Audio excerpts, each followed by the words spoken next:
வணக்கம். திணை விதைத்து உடல் ஆரோக்கியத்தை வனைந்து மனையையும் நாட்டையும் வனைந்த இனம் தமிழினம் என்று சொல்லிக்கொண்டு அதை மாதிரி இன்றைக்கு இந்த என்னென்னா நான் அந்த வாக்கியங்கள் படிக்க போகிறேன். இந்த வாக்கியங்கள் என்ன அழுவாய் பயனில் செய்யப்பட பொருள் அதுகள் எல்லாம் இருக்குது.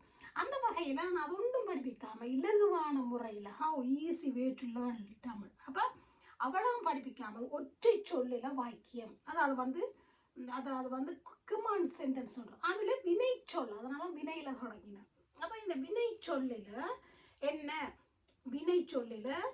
என்ன ஒரு சொல் வாக்கியம் நீங்களும் இதில் வந்து எழுதுங்க. அப்போ தான் உங்களுக்கு நல்ல. அப்போ வினை சொல்லண்டா போண்டா கோ, வா அண்டா கம். அப்போ இது வந்து ஒற்றை சொல் தான். இப்போ பாருங்க, ஒற்றை சொல் தான். பேனில் செய்யப்பட பொருள் எதுவும் இல்லை, adverb adjective எதுவும் இல்லை.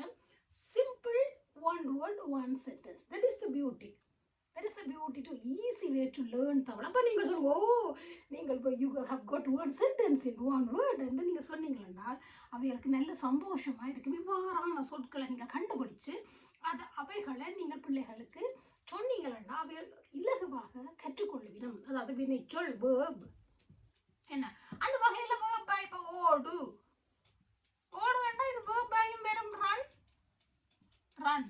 அது ஓடுண்டா மேலே கூரைகளுக்கு வேயிற ஓடு அதுவும் இருக்குது. அது வந்து அந்த ஓடு வந்து என்ன நவுன். சரியா நவுன். அப்போ இவ்வாறான இலகுவான சொற்களை சொல்லி வினை விதைத்து